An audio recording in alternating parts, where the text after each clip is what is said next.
As exposições em Romanos. Hoje caminharemos do versículo 1 ao versículo 20. O versículo 1 diz: qual é então a vantagem do judeu? Ou qual a utilidade da circuncisão? O apóstolo Paulo, depois da primeira parte da carta, versículo 1 ao versículo 17, quando ele faz a introdução, ele se apresenta, ele fala da sua vocação, ele fala do evangelho, ele fala dos seus leitores, de onde a carta está sendo destinada, de como ele tem ouvido falar sobre esses irmãos, porque ele vai dizer no capítulo 15 que ele jamais havia estado em Roma. Ele vai gastar um tempo, do capítulo 1, verso 8 ao 17, para dizer que ele tem orado muito para estar com esses irmãos, e ele, no final da carta, no capítulo 15, ele vai dizer que esse é o projeto dele. Ele está indo para Jerusalém e logo em seguida ele quer ir para Roma para, de fato, ficar lá, pregar o evangelho e depois partir para fazer uma evangelização na Espanha. Ele se apresenta, mas e ele tem no verso 16 e verso 17 um resumo daquilo que é o tema da carta: a justificação. O evangelho revela o poder de Deus, de fé em fé, a justiça de Deus é revelada no evangelho.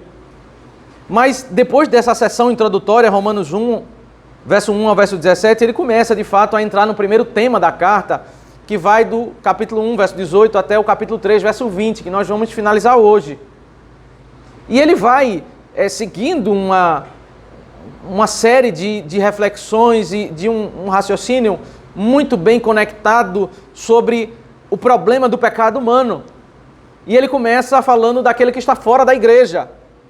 Romanos 1, verso 18 ao verso 32, ele fala daquele que não reconhece Deus como Criador, daquele que pratica as maiores imoralidades, aquele que não adora a Deus, aquele que cria a sua imagem, as imagens de escultura para adorar, aquele que segue os seus próprios raciocínios. E eles têm problemas na área religiosa, na área de relacionamento, na área de conceitos da vida, e isso tudo ele caminhou no capítulo 1. Mas aí nós vimos que no capítulo 2, agora ele se vira para a igreja, dizendo que a igreja também tem um problema com o pecado. Porque muitas vezes nós julgamos, nós nos achamos superiores, nós olhamos para as pessoas e podemos cair no equívoco de achar que nós somos melhores até que aquele ateu imoral, como se pelas nossas próprias obras pudéssemos ser aceitos diante de Deus, diante do tribunal do dia final. E Romanos 2, do verso 1 ao 16, ele diz que isso é um pensamento equivocado, todos nós somos pecadores. A parte final do capítulo 2, ele caminha para avançar o seu argumento, e ele vai ensinando como se ele estivesse num debate. Ele usa um recurso da retórica que é um debatedor imaginário. Ele vai falando e é como se aquele debatedor ele retrucasse. Então ele fala que todo judeu é pecador e naturalmente a reação do judeu seria dizer: mas eu obedeço à lei, eu ouço a lei, eu obedeço à lei e eu sou circuncidado. Romanos capítulo 3, verso 1 ao verso 20. A reação dele seria essa, quando Paulo ensinasse em Romanos 2, do 1 ao 16. Então, o que Paulo faz, ele se antecipa, levantando esse questionamento e depois derrubando o próprio questionamento do judeu. Então, o verso 17 até o verso 29 do capítulo 2 é essa questão. O judeu diria: mas eu tenho a lei, eu ouço a lei. E Paulo diz: tudo bem, isso é algo bom, mas isso não vai anular o fato de que você não pode ser salvo pelas obras. O judeu também reagiria: mas eu sou circuncidado, eu tenho o selo da aliança, eu não sou como esse pagão que vive fora da igreja. Aí Paulo: tudo bem, mas isso não vai anular o fato de que a circuncisão não vai te salvar pelas obras. A gente precisa entender esse fluxo de raciocínio, porque o capítulo 3 ele tem uma particularidade. Ele vai falando que os gentios são pecadores, os judeus são pecadores, E a conclusão que ele quer chegar é de fato do capítulo 3, verso 9 ao verso 20. É a a consumação do seu argumento. Mas ele, no meio do seu argumento, ele levantou algo que pode gerar um problema muito grande. Porque ele disse que não há utilidade para a lei de Deus, ou a circuncisão, no que diz respeito à salvação. Mas Paulo não quer dizer que a lei é sem valor, ou até mesmo a circuncisão é sem valor. Ele quer dizer que esses temas que são dados por Deus, a aliança da circuncisão e a lei do Senhor, eles não podem ser usados para a salvação, ainda que eles tenham o seu valor em seus próprios contextos. Então, Romanos 3, do verso 1 ao verso 8, ele vai dialogar com essas duas questões. Ele vai dizer, olha, nós precisamos entender que existe sim valor na circuncisão. Ninguém deve entender que Deus, ao dar a circuncisão, ele deu para que a pessoa fosse salva. Então ele vai apresentar 3 questões, que são as questões levantadas por esse judeu que vai ler a carta, que vai ouvir o ensino de Paulo. Ele vai apresentar isso num capítulo 3, verso 1 ao verso 8. 3 questões. Qual é a utilidade da circuncisão? Qual é o valor disso? Se eu não posso me salvar pela circuncisão, qual é o benefício de alguém ser circuncidado? Poderíamos traduzir essa pergunta para os nossos dias. Se uma criança, ao ser batizada, não garante a ela a salvação, porque de fato não garante a ela a salvação, qual é, pois, o valor de uma criança ser batizada? Qual é o valor se de fato uma pessoa frequentar uma igreja, ser membro de uma igreja, ter o seu nome arrolado na membresia da igreja, não garante a sua salvação? E de fato não garante. Qual é, pois, o valor de viver no ambiente do povo de Deus e de frequentar o ambiente do povo de Deus? E será que isso é sem valor? É exatamente esse o ponto. O capítulo 3, verso 1 e verso 2 diz: qual é então a vantagem do judeu? Ou qual a utilidade da circuncisão? Paulo responde: muita, sob todos os aspectos. Muita, sob todos os aspectos. É verdade que todos nós somos pecadores e nós não somos melhores do que os gentios. De que participarmos da igreja, de que termos o selo da aliança, o batismo, na antiga aliança, a circuncisão, não nos faz sermos mais salvos do que eles. Não nos faz. Mas não quer dizer que isso seja algo sem valor. Isso foi estabelecido pelo Senhor, mandamento do Senhor. E qual é primeiro que Paulo, para ele não desviar da linha de argumentação dele, porque veja, o ponto da sua argumentação é Romanos 3, verso 9, quando ele vai caminhar para a conclusão, ele vai apenas pontuar. Ele diz primeiro muita sobre todos os aspectos, e depois ele vai pegar um aspecto desse e ele vai mencionar. Porque ele vai voltar a falar sobre isso em Romanos 9.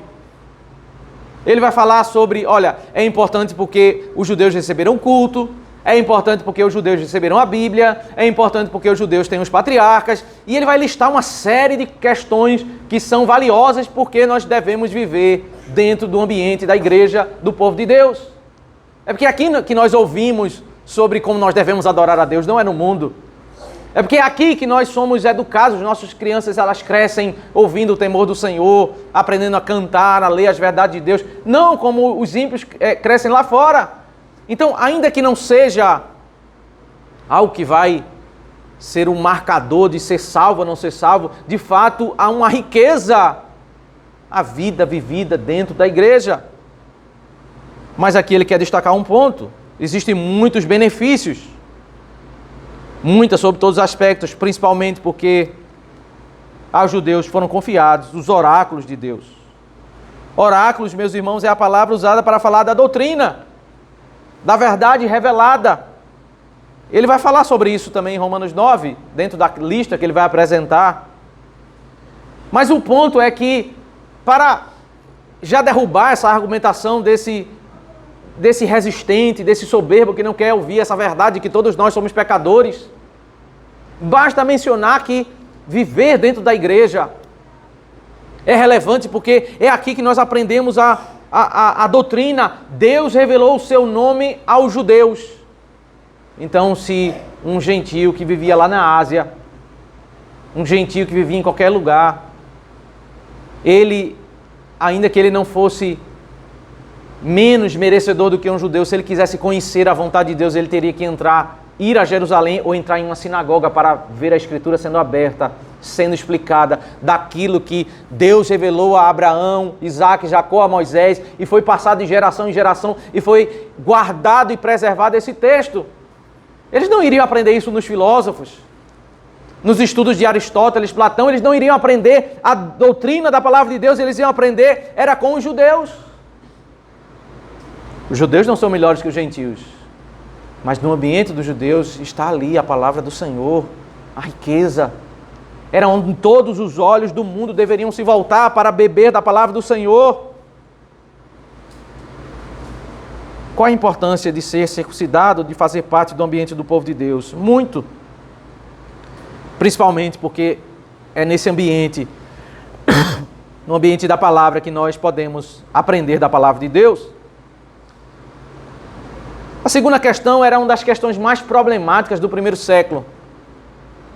Um dos grandes argumentos dos rabinos do primeiro século era, eles diziam o seguinte: uma das maiores provas de que Jesus não é o Salvador é porque os rabinos e os mestres da lei, eles não estão reconhecendo Jesus como Salvador. E a grande maioria da comunidade judaica não reconheceu Jesus como o seu Salvador. Quando a gente lê o livro de Atos e a gente vê que naquela primeira pregação houve uma conversão de 3 mil, 5 mil, entenda, meus irmãos, isso é um número muito pequeno diante de uma população de milhares de pessoas. Dizer que 3 mil se converteram significa que é um percentual bem pequeno diante da comunidade judaica. O que nós vamos ver no livro de Atos é que os judeus, eles são os grandes perseguidores da igreja. Nós vamos ver casos pontuais de pequenos grupos de convertidos, 120, está na primeira reunião em Atos. Depois nós, cada vez mais, vamos ver a inserção de gentios, grande conversão de gentios, e poucos judeus são convertidos ao Senhor. Então, esse era o argumento que eles usavam. Perceba verso 3 e verso 4. E então, se alguns não creram, será que a incredulidade deles anulará a fidelidade de Deus? A linha de raciocínio deles era o seguinte: se você está dizendo que Jesus é o Salvador, significa que Deus não foi fiel ao seu pacto, porque Deus prometeu o pacto para com os judeus, e como os judeus não se converteram, significa que Deus anulou o seu pacto. E a questão é, será mesmo que o fato de a grande maioria de judeus não terem convertido significa que Deus anulou o seu pacto, de que Deus não foi fiel ao seu pacto?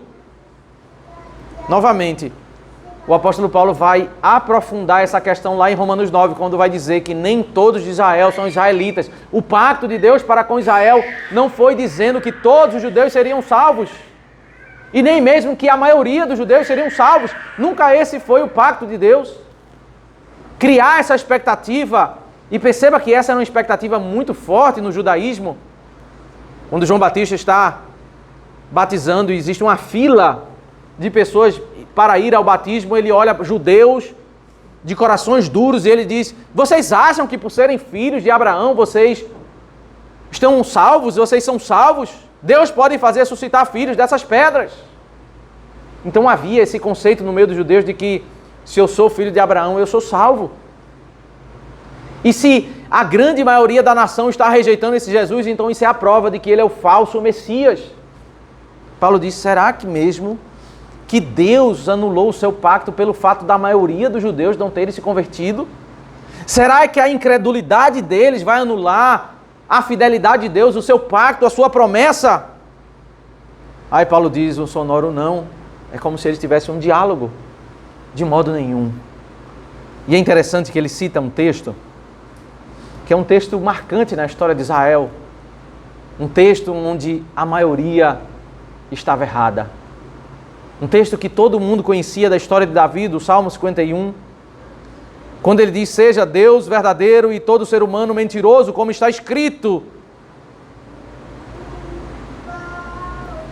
para ser justificado nas tuas palavras e venhas a vencer quando fores julgado. O rei de Israel, aquilo que o Senhor disse que não era para Israel colocar um rei, era para eles continuarem com o sumo sacerdote ensinando, os profetas ensinando, porque não deveria se dar o poder a um indivíduo para ele governar toda a nação. Ele poderia ser um opressor, ele poderia ser alguém que não ouvisse a lei do Senhor e as pessoas iriam ficar com medo. E o que de fato aconteceu, né? Reis corruptos e vários momentos na história de Israel as pessoas têm as mesas dos profetas, que são pessoas que ficam bajulando o rei e não querem dizer a verdade de Deus.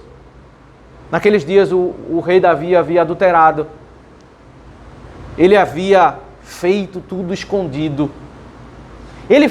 Nós conhecemos muito bem o desenrolar da história quando ele manda chamar o marido da mulher depois que ele sabe que ela está grávida. Ele manda chamar Urias para trazer notícias da batalha, para ele dar bebida para esse homem, para que esse homem fique alterado pela bebida e se deite com sua mulher, para que ele possa dizer que aquele filho, porque esse homem já estava muitos meses distante da mulher, não tinha como esse filho ser dele, mas esse homem ele não se deita com a mulher. Davi se vê em apuros e ele tenta no outro dia fazer novamente e não consegue, e aí ele manda uma carta mandando colocar esse homem na fronte da batalha para que ele seja morto. Então ele adultera, ele mente, ele é hipócrita e agora ele é assassino. O ponto é que ele acha que ninguém está sabendo dessa história, mas essa história já correu.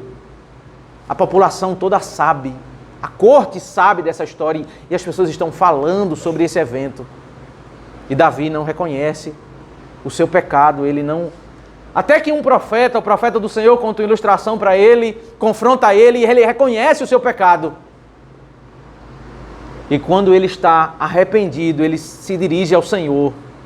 Quando toda a maioria, ninguém estava contra Davi, todos do lado de Davi, apenas Natã foi repreender ele. Ele diz essas palavras ao Senhor: seja Deus verdadeiro e todo ser humano mentiroso. A conclusão de Paulo é o seguinte: está todo mundo com Davi, que Davi é um rei íntegro, que Davi é um rei correto. Somente um homem que está sendo usado por Deus está dizendo que ele está errado, mas ele está correto e todo mundo está errado. Porque o que importa é quem está com o Senhor. Essas palavras são ditas de Davi ao Senhor para serem justificados nas suas palavras. E venhas a vencer quando fores julgado. Imagine um julgamento onde está milhares de pessoas que dizem uma opinião e do outro lado está apenas o Senhor. Davi está dizendo exatamente isso. Se houver um julgamento onde todo mundo diga que Davi está correto e somente o Senhor, a reação que o servo de Deus deve ser: seja mentiroso todo mundo, porque o Senhor é justificado nas suas palavras, aquilo que ele diz é a verdade. Então perceba como ele pega a cena de Davi para dizer: o que importa se a maioria dos judeus está equivocada? A maioria dos judeus também estava equivocada quando apoiou Davi. E ainda que o mundo todo, que não houvesse nem 120 pessoas, não houvesse nem 12 apóstolos, não houvesse um adorador, ainda assim todo mundo seria mentiroso. E somente o Senhor estaria com a verdade. Para ser justificado e venhas a vencer quando for julgado, quando todo mundo quiser julgar o Senhor como se a sua palavra fosse mentirosa. Que todo mundo seja corrupto, que todo mundo seja mentiroso. O argumento de Paulo é dizendo, esse ponto da maioria, ele não muda a verdade de que a verdade está com o Senhor. Se a maioria dos judeus reconhece ou não reconhece, não importa isso. Nós, meus irmãos, precisamos entender esse conceito de que não é a maioria que estabelece a verdade, mas é o Senhor que estabelece a verdade. O argumento dos judeus, ele tem um pressuposto errado. Se ele acha que a verdade só vai ser reconhecida quando a maioria dos judeus reconhecerem, como é que eles vão lidar com os vários momentos na história de Israel em que a maioria do povo se corrompeu e se desviou da verdade? É evidente que esse argumento ele não tem sustentação e Paulo está de fato, derrubando esse argumento. Mas aí ele levanta uma terceira questão, que nos ajuda a entender um pouco porque ele tratou alguns temas do capítulo 1 e capítulo 2. Você sabe que esse texto do capítulo 3, verso 5 ao verso 8, nos esclarece, e à medida que a gente vai lendo as cartas, a gente vai entendendo um pouco do contexto da época, de como as pessoas julgavam o apóstolo Paulo. O apóstolo Paulo começou a ensinar sobre a graça, e ele tinha vários opositores, porque as pessoas começaram, como nós vemos em Atos capítulo 15, haviam pessoas que defendiam que tinha que sempre fazer algo para ser salvo. Na própria igreja, tiveram pessoas que levaram uma questão para Jerusalém, dizendo, para ser salvo tem que ser circuncidado. Esse é o problema de Atos capítulo 15.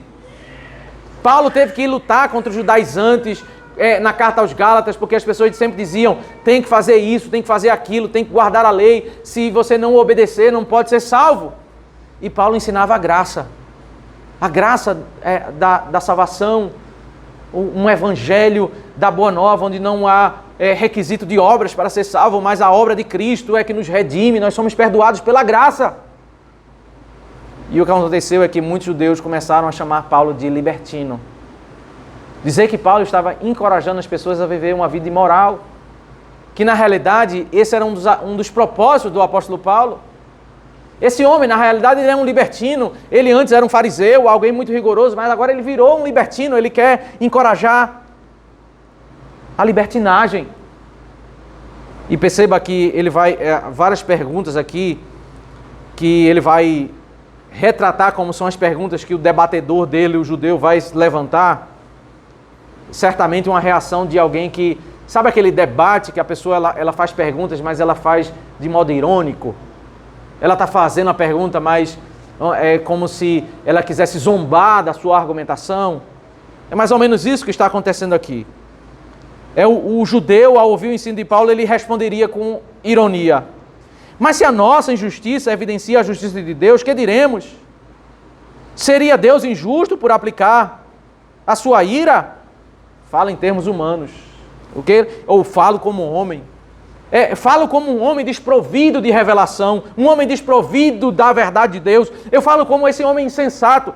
Paulo, se você está dizendo que quanto mais imorais, injustos nós formos, vai ficar clara a nossa distância entre nós e a justiça de Deus, então quer dizer que Deus ele vai ser injusto em aplicar a sua ira. É isso, Paulo, que você está dizendo? Quer dizer que Deus não vai aplicar a sua ira a ninguém. Quer dizer que Deus não vai punir ninguém. Era exatamente essa linha de raciocínio. Agora nós entendemos porque Paulo começou em Romanos 1, verso 18, a falar sobre a ira de Deus. Porque as pessoas estavam caluniando Paulo, dizendo que Deus não iria derramar a sua ira, não iria haver julgamento final. Ele fala sobre o julgamento final no capítulo 2.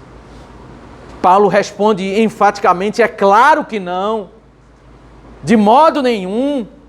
É óbvio que essa linha de raciocínio está equivocada.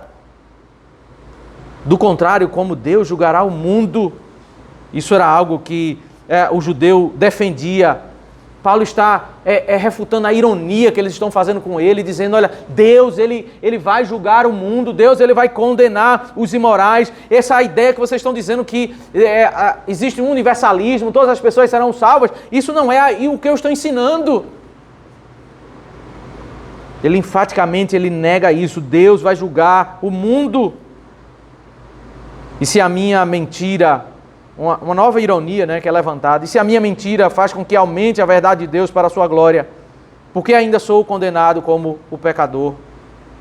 O imoral diria, se você fala tanto sobre pecado, que somos todos iguais, porque a minha mentira, o meu pecado mostra a glória de Deus, então na realidade o meu pecado é algo bom. É isso que você quer dizer, Paulo? Era o tipo de ironia que eles faziam com a argumentação de Paulo. Eles chegavam a desenvolver um raciocínio lógico como se Paulo fosse alguém que estimulasse a libertinagem e que no final da libertinagem todos iriam reconhecer a glória de Deus. Porque ainda Deus vai me condenar como pecador. E aí perceba que isso tudo é uma calúnia. Porque o verso 8 diz: e porque não dizemos como alguns caluniosamente afirmam que o fazemos.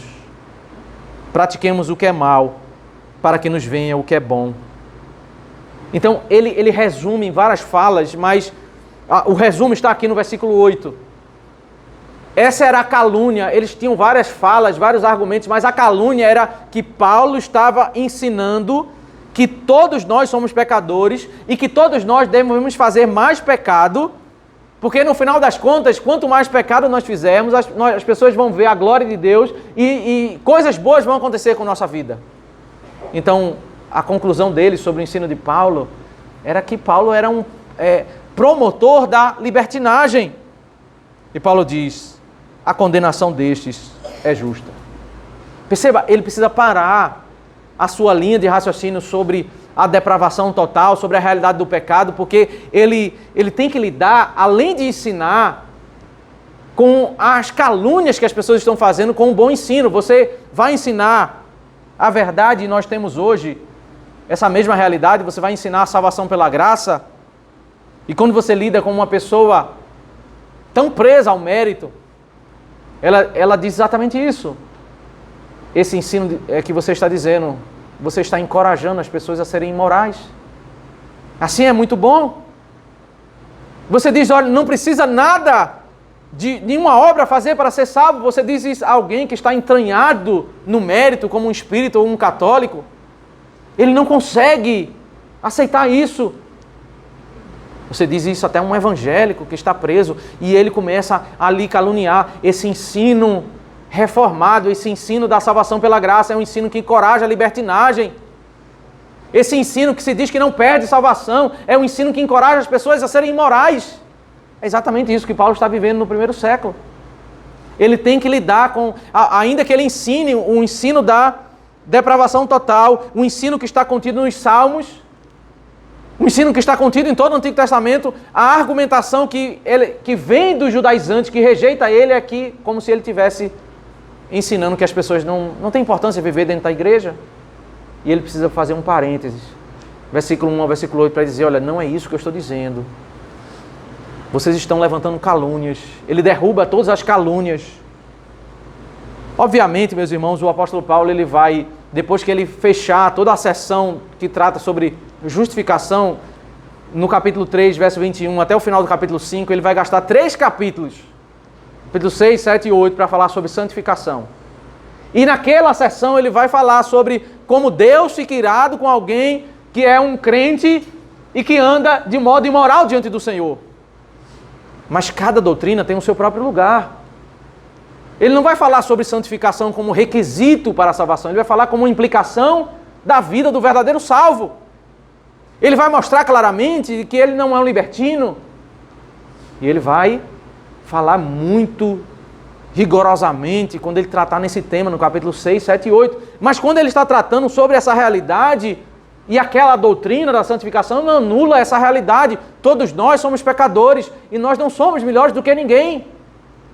Quando nós pegamos uma doutrina da santificação, e trazemos para compararmos uns com os outros e nos acharmos melhores, nós pegamos algo bom e corrompemos. E foi exatamente isso que o farisaísmo ele fez. Quando eles defendiam várias coisas corretas, como ler a Bíblia, como temer a Deus, como obedecer vários mandamentos. E eles fizeram isso para ser retratado como nós vemos naquela oração do fariseu e do publicano, quando o fariseu ele bate no peito e ele faz daquelas virtudes como mérito.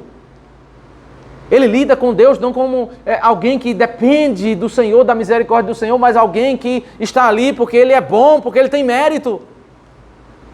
Isso, de fato, meus irmãos, é a corrupção do ensino da palavra de Deus.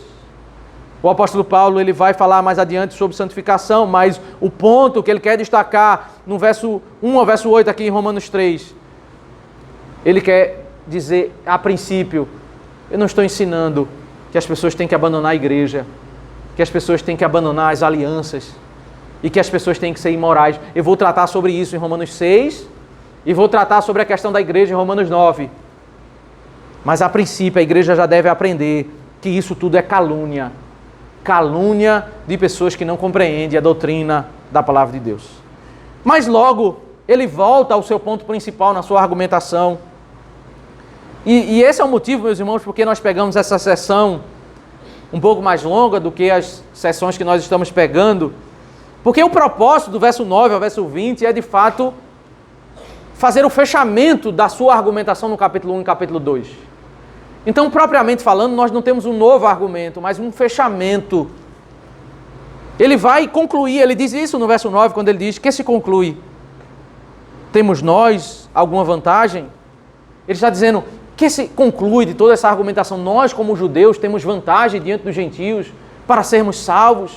Nós que somos circuncidados, nós que frequentamos a igreja, nós que frequentamos o templo, nós temos alguma vantagem perante? Não, de forma nenhuma.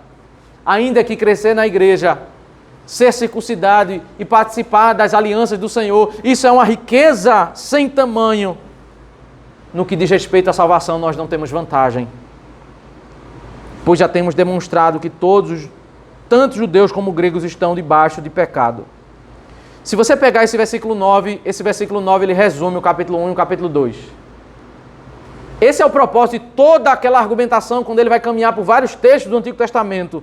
Ele resume em um versículo a sua conclusão. Judeu não é melhor do que o gentio.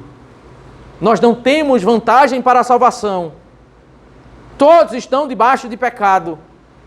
É onde ele está fazendo o fechamento da sua argumentação. Mas ele está diante de leitores, e essa carta vai ser lida no culto, de ouvintes, que talvez não estejam tão convictos disso que Paulo está falando, que está sendo lido na hora do culto.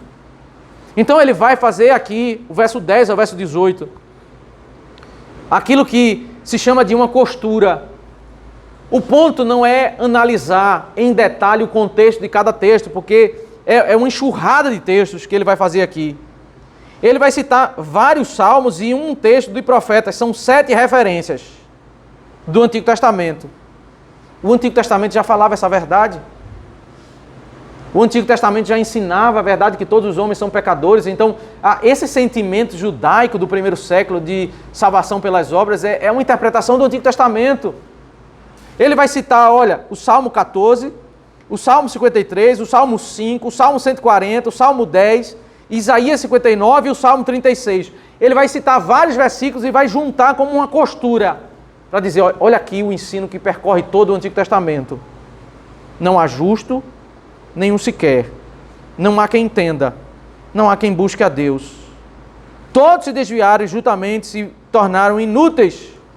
Não há quem faça o bem. Não há nenhum sequer. A Escritura, meus irmãos, diz isso no Salmo 14. A Escritura diz isso nesses 7 textos do Antigo Testamento e em vários outros.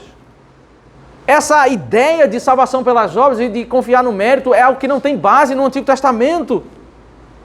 O Antigo Testamento diz, meus irmãos, que aqueles que adoram a Deus, e aqui há um desafio para nós entendermos e não fazermos da leitura bíblica como uma leitura matemática,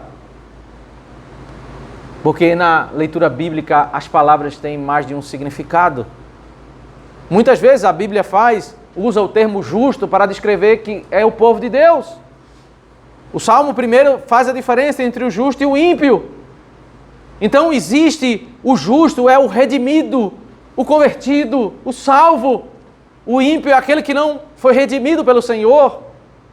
Mas às vezes a Escritura usa o termo justo em um outro sentido. No sentido de merecedor. Não é no sentido, o Salmo 14 não é no mesmo sentido do Salmo 1. O justo, aquele que pelas suas próprias obras, pelo seu mérito, ele é merecedor de salvação. Nesse sentido não há justo. Não há nenhum sequer. Não há quem entenda perfeitamente Deus. Não há quem busque perfeitamente Deus. Quem seja alguém tão devotado que em nenhum momento da sua vida tenha um desvio de pensamento, de devoção, de entrega. Ninguém há nessa entrega a Deus que seja perfeito. A descrição, meus irmãos, é uma descrição que todos nós somos como esse do Salmo 14, todos nos desviamos. nos tornamos inúteis, não há quem faça o bem, não há nenhum sequer. A descrição do Salmo não quer dizer que em nenhum momento da vida nós não fizemos um ato bondoso, fizemos. Mas a descrição é a descrição que qualifica: somos perfeitos ou não somos perfeitos? Não há quem faça o bem perfeitamente, não há quem seja aquela pessoa tão bondosa que possa ser classificada como uma pessoa boa. Não há. Todos nós somos pecadores, ainda que possamos fazer um ato ou outro de bondade, isso não nos qualifica como pessoas merecedoras. O fato, meus irmãos, é que muitas vezes nós pecamos com a boca. Ele passa a falar sobre o corpo humano quando diz: a garganta deles é sepulcro aberto. Com a língua enganam, o veneno de víbora está nos seus lábios. Ele está falando da humanidade, inclusive do povo do Senhor, dizendo que muitas vezes, quando nós abrimos a boca para falar, é como aquele cheiro da sepultura, aquele mau cheiro de tão maldosa que são as palavras, língua enganosa, palavras venenosas, maliciosas de víbora. Muitas vezes as nossas palavras, esse é o retrato da humanidade, meus irmãos. A boca eles têm cheia de maldição e amargura. Muitas vezes os nossos pequenos, os nossos filhos, e nós quando éramos crianças, nós falávamos coisas insensatas. E os nossos pais nos corrigiram para não falarmos coisas indevidas perante os adultos. E aí nós aprendemos a ser adolescentes e depois jovens, nós aprendemos a ser mais comedidos nas palavras. Mas muitas vezes os adultos, nós expressamos sorrisos e o nosso coração está amargurado, o pecado está lá dentro, nós aprendemos a camuflar o pecado. A boca eles têm cheia de maldição e amargura, é o que está dentro do coração da humanidade. Os seus pés são velozes para derramar o sangue. Não, é um texto que não são velozes para preparar o evangelho da paz, para pregar o evangelho da paz. O texto de Isaías, que Paulo vai citar em Efésios. Mas o texto do Antigo Testamento fala como nós somos rápidos para fazer contendas, para tirar a vida uns dos outros. Quantas guerras existem na humanidade, na história da humanidade, como nós somos rápidos nos seus caminhos, a destruição e miséria, eles não conhecem o caminho da paz. Quantos conflitos existem na sociedade da humanidade? Se nós pudéssemos resumir toda a história da humanidade, quem é o homem perante o Criador, se resume no verso 18. Não há temor de Deus diante de seus olhos. Nós falamos isso claramente quando nós olhamos para o ateu. Mas o que dizer da igreja no livro de Êxodo, quando ela caminhou no deserto? Nos textos que nós lemos no profeta Isaías, é o retrato da igreja, uma igreja que muitas vezes não teme. Nós somos redimidos, meus irmãos, mas nós não nos tornamos perfeitos. Essa verdade, ela até chegarmos na glória e sermos completamente livres da presença do pecado, nós estamos debaixo dessa realidade do Salmo 14. Dessa costura de vários textos do Antigo Testamento. Todos nós somos pecadores e nós não somos perfeitos em nada do que fazemos hoje. Toda a nossa vida é manchada de imperfeição. Qual é a conclusão? Onde Paulo ele quer chegar? Verso 19 e verso 20 aqui apresenta as implicações dessa conclusão de que todos nós somos pecadores. Ora, sabemos que tudo que a lei diz é dito aos que vivem sob a lei, para que toda boca se cale e todo mundo seja culpável diante de Deus. O que Deus espera depois de nós ouvirmos a lei, meditarmos na lei, não é a postura daquele fariseu, na história do fariseu e do publicano que bate no peito e arroga para si as suas virtudes. Devemos buscar sim temer o Senhor e obedecer o seu santo nome, obedecer e seguir a lei.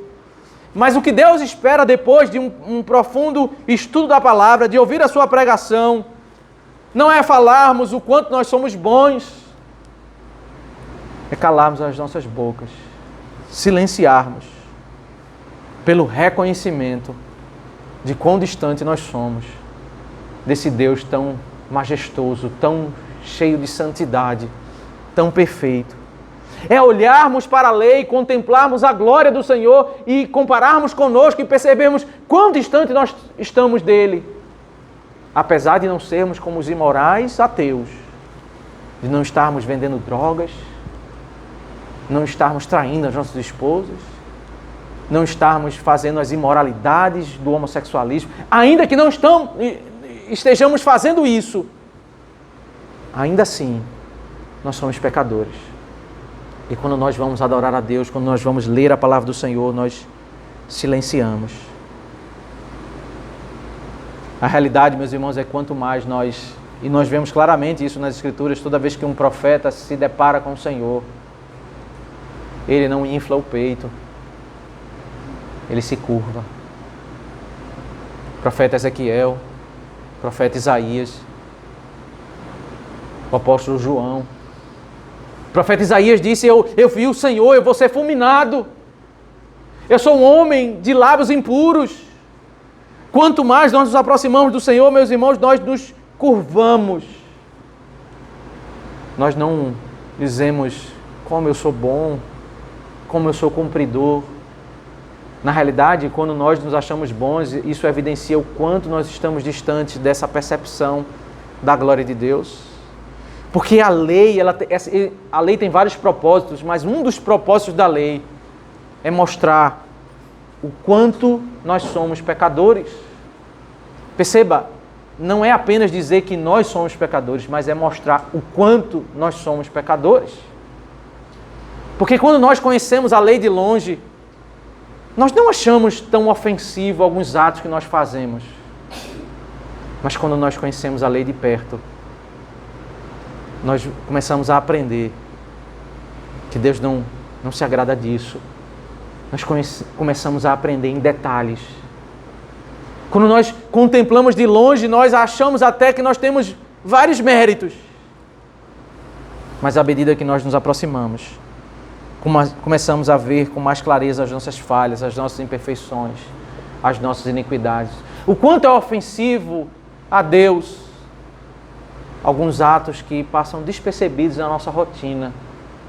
A lei tem esse propósito de revelar intensidade e mostrar ao mundo como o mundo é culpado perante Deus. Porque ninguém será justificado diante de Deus por obras da lei, pois pela lei vem o pleno conhecimento do pecado. Ele não vem ao conhecer a lei, você não conhece uma superficialidade do pecado. Quando você conhece profundamente a lei, você conhece profundamente o pecado. Você começa a entender realmente o quanto nós precisamos da graça de Deus. O profeta Jeremias, em dias em que a grande maioria da nação estava bajulando o rei, e ele, por ser um profeta do Senhor, foi jogado numa cisterna, estava profundamente angustiado, porque a maioria do povo não queria ouvir a palavra do Senhor, estava querendo bajular o rei. Ele poderia dizer: Senhor, eu sou diferente de todos. Mas ele não foi por esse caminho. Ele disse em Lamentações capítulo 3, verso 22, as misericórdias do Senhor são a causa de não sermos consumidos, e elas se renovam a cada manhã. O profeta disse: Senhor, se toda manhã o Senhor não me visitar e renovar essa misericórdia, eu serei consumido pelo meu próprio mérito. O Senhor vai derramar a sua ira sobre a minha vida e eu serei fulminado. Todas as manhãs, meus irmãos, nós, mesmo sendo adoradores do Senhor, nós precisamos que as suas misericórdias sejam renovadas, para que tenhamos o ar para respirar, para que tenhamos o perdão de Deus, porque todos os dias nós temos motivos para a ira de Deus ser levantada sobre nossa vida. Que lições, meus irmãos, nós podemos extrair desse texto? Dessa conclusão da sessão de que existe um problema do pecado. Primeiro, eu queria começar pensando sobre esse ponto da calúnia, que é um ponto muito atual, que as pessoas falam, elas querem defender o ponto de que a igreja não salva ninguém, e elas querem tirar a relevância da igreja, a relevância do culto, a relevância de ser membro de uma igreja. As pessoas dizem, se a igreja não salva, qual é a relevância? Por que fazer parte da igreja? Isso foi levantado no primeiro século, é levantado ao longo da história e nos nossos dias, um movimento muito forte de desigrejados, né? Pessoas se dizem cristãs, mas não querem fazer parte da igreja, não querem adorar, e elas dizem exatamente isso. Não é a igreja que salva, é como uma frase de defesa, né? O que salva é o meu coração, que eu creio no Senhor, e isso se torna um meio para justificar esse caminho que é contrário à vontade do Senhor. Precisamos entender, meus irmãos, que quem fundou a igreja, quem estabeleceu a igreja foi o próprio Senhor. A igreja não é uma instituição de homens. O culto, uma vez por semana, no dia do Senhor, isso foi estabelecido pelo Senhor. A Santa Ceia, os oficiais, diáconos, presbíteros, o batismo, e toda a estrutura foi estabelecida pelo Senhor, não é criação dos homens. Rejeitar isso certamente é rejeitar o mandamento de Deus. As pessoas dizem, especialmente os desigrejados dizem, eu não preciso ir para qualquer lugar porque eu sou igreja. De fato, essa é uma frase equivocada, porque quando a Escritura fala sobre igreja, ela fala sobre coletividade. Nós somos igreja. A igreja, de fato, não é a parede, não é o muro, mas a igreja também não sou eu. Eu sou o membro da igreja. A igreja é a coletividade. E deixe-me dizer para vocês que esse termo igreja, essa palavra que tem origem no grego, ela não tem origem no primeiro século, quando o povo começou a se reunir para adorar o Senhor. Essa palavra ela tem origem quando Alexandre o Grande estava implantando o seu império e ele espalhou o seu domínio sobre várias nações. E ele fundou, né, as comunidades locais onde elas deveriam ter as suas reuniões, como uma reunião de condomínio, uma reunião do povoado, e eles iam decidir se eles iriam cavar um poço, se eles iriam ter comércio, até que horas, eles decidiam as regras do povoado. O nome dessa reunião era igreja. A palavra significa reunidos fora. A palavra foi dada porque eles paravam os afazeres, eles deveriam sair para fora do portão da cidade e ali eles fariam a reunião de condomínio, a reunião que tratava dos assuntos.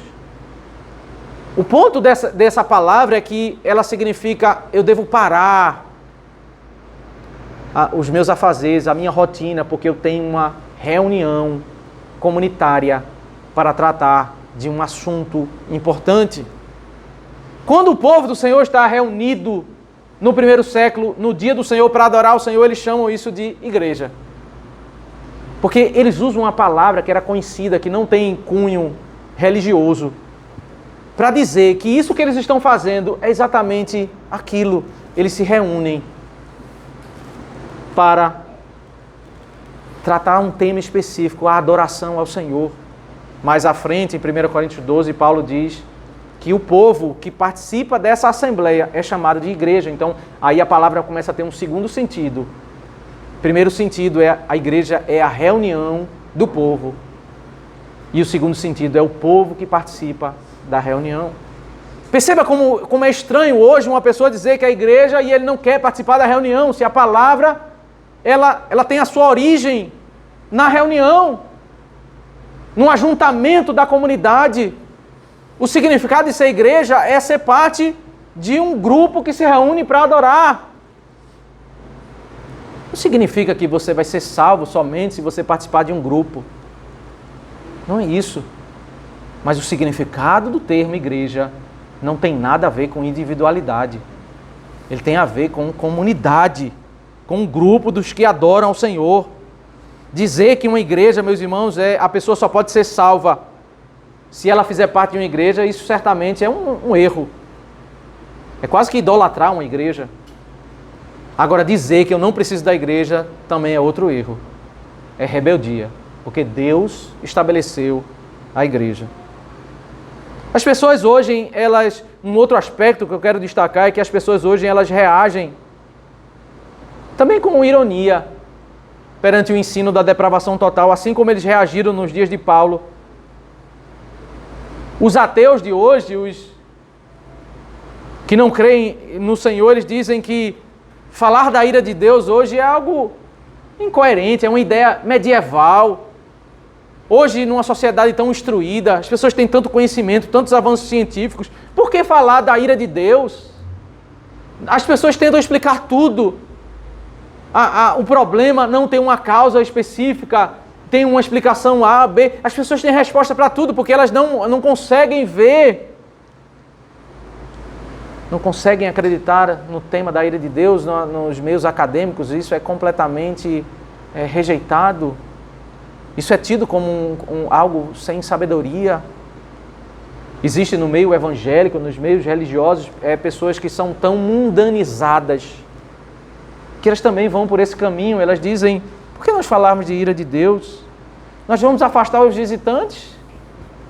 Por que disciplinar pessoas? Por que falar sobre um Deus que se ira? Isso é contrário ao Evangelho da Graça, isso vai antipatizar pessoas, isso vai afastar. Talvez para essas pessoas nós teríamos que arrancar Romanos capítulo 1, 2 e 3 da Bíblia. Ou várias seções da Escritura onde o Senhor fala sobre a sua santa ira. Eles vão exatamente com argumentos um pouco distintos, mas na mesma linha de raciocínio desses homens que Paulo está lidando. Eles estão caluniando como se Paulo estivesse contra o julgamento. É exatamente isso que as pessoas estão fazendo hoje. Eles são contra o julgamento, eles são libertinos, eles acham que o Evangelho não tem nada a ver com punição. Deus é amor, Deus ama todas as pessoas. Por que tirar pessoas da comunhão da igreja? Por que disciplinar pessoas? Por que falar da ira de Deus? Por que fazer exortações? Por que falar de pecado? Nós temos que falar sobre amor, união, e em nome de amor as pessoas estão casando homossexuais, as pessoas estão fazendo qualquer perversidade nesse mundo em nome do amor. É exatamente o mesmo problema. As pessoas acham que o ensino da ira e da depravação é contrário ao Evangelho. Mundanos querem ser contra esse ensino como se isso fosse contrário à pregação da graça. Construíram já o pressuposto de que Deus é amor e tudo que não for contra esse conceito deles que eles têm de que Deus é amor está contra. Eles querem um Deus, mas não querem a palavra de Deus. A palavra precisa se encaixar. Ou como disse um pastor lá em São Paulo, de uma outra igreja, que disse: a Bíblia precisa ser atualizada. E é uma igreja enorme. Vários livros publicados esse cidadão tem. E toda a sua igreja concordou com ele. Ele foi exortado por todos os meios sérios, mas ele expressou exatamente isso. A Bíblia precisa ser atualizada para lidar com o tema do homossexualismo, para lidar com os temas da nossa sociedade. É esse ponto que o homem chega, meus irmãos. Eu olho para a lei e eu devo dizer, eu sou pecador. Hoje o homem olha para a lei e diz, a lei está errada. Não sou eu que preciso mudar, é a lei que precisa mudar. Qual é o propósito da lei de Deus, meus irmãos? Essa conclusão deve deixar muito claro em nossa mente para nós avançarmos no próximo domingo, a sessão que trata sobre justificação. A lei tem um propósito de mostrarmos que nós somos pecadores. Entendendo o problema que nós vamos reconhecer o tamanho da graça, o tamanho do benefício em Cristo. É por isso que Cristo, quando foi evangelizar aquele jovem rico, ele falou sobre a lei. Aquele jovem, em Mateus 19, ele disse, o que eu posso fazer de bom para herdar a vida eterna? E alguém poderia ter dito, por que Cristo não falou, abra o seu coração e aceite Jesus? Ele não fez isso. Porque o cidadão não pode entender a solução se ele não entender o problema. E Cristo diz, o que é que diz a lei? Guarda os mandamentos, obedece e você terá vida. O que Cristo fez foi, olha aqui o alto padrão de Deus, você acha que cumpre, olha mesmo para Ele. Ele disse, eu cumpro.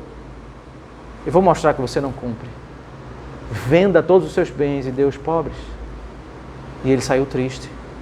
Ele deveria dizer, eu sou pecador, eu não sou cumpridor, me salva, Senhor. Mas ele, como ele queria o mérito, ele saiu angustiado e foi embora. Ele não queria se arrepender, vencer o seu orgulho. O tratamento de Cristo no seu evangelismo é exatamente isso, mostrar a lei de Deus, mostrar que nós somos pecadores para nós entendermos o problema. E esse é um dos problemas da nossa evangelização em nossos dias. As pessoas querem falar de uma graça, de uma solução, mas as pessoas nem entenderam o problema. As pessoas hoje estão aceitando Jesus e estão indo para as igrejas confiando nos seus próprios méritos. Elas só mudaram o comportamento, a roupa de vestir, o lugar que frequenta, mas elas não entenderam o evangelho. Elas não entenderam o problema. Eu sou pecador, eu não consigo fazer nada para me salvar. Eu sempre tenho dito para os pais que se nós ensinarmos os nossos filhos apenas cantar e decorar versículos, eles podem ser bons fariseus quando eles crescerem. Eles precisam entender a mensagem. Além de cantar e estudar, eles precisam entender: eu sou pecador. Eu preciso de Cristo. O final da história de Davi e Golias, a conclusão da história de Davi e Golias não é dizer que Davi é um grande servo de Deus. É dizer: Cristo é o nosso Salvador. Sabe quem nós somos na história? Todos nós somos aqueles soldados covardes. Nenhum teve condições de lutar. E não Davi. Cristo é aquele digno de glória. Foi Ele que usou Davi para vencer a batalha. Mas a glória não é Davi. A conclusão da nossa história não é falar do grande herói de Deus, Davi. A conclusão é: Ele é o nosso Redentor. Se eles aprenderem a decorar a história e conhecerem a história, eles serão iguais aos judeus incrédulos. Eles serão iguais a um católico. Até espíritas sabem a Bíblia, até muçulmanos sabem a Bíblia. Mas o que nos faz distinto é entender a mensagem da redenção. O propósito da lei, meus irmãos, é reconhecer que nós somos pecadores. A lei mostra o quanto nós necessitamos de redenção. Lemos a Bíblia e depois de ler nós dizemos: nós somos pecadores, Senhor. Nós carecemos de Ti. Carecemos de Cristo. Fomos salvos pela graça. E hoje, já redimidos, nós estamos aqui adorando o Senhor e continuamos dizendo: nós ainda não somos perfeitos, Senhor. Porque o Evangelho que nos salvou pela graça, Ele também nos continua nos carregando pela graça. É pela graça que o apóstolo Paulo vai dizer em 2 Coríntios que somos transformados de glória em glória. Pelo Espírito. É o Espírito que vai mudando o nosso coração, mudando a nossa mente. Ele vai nos conduzindo a sermos mais e mais imagem e semelhança de Cristo. Estamos caminhando, mas até lá somos imperfeitos. Até lá somos totalmente dependentes. Esse ensino, ele certamente tem uma relevância para o pagão, que não reconheceu Cristo como Salvador. Mas também tem uma relevância para nós, porque nós podemos cair no pecado da soberba, nos acharmos merecedores. Que o Senhor tenha misericórdia de nós. Vamos orar ao Senhor e suplicar a bênção do Senhor sobre nossas vidas. Te damos graças, ó Deus, por Tua bondade, por tão maravilhosa redenção. Porque nós somos, ó Deus, pecadores. A Tua lei anuncia isso.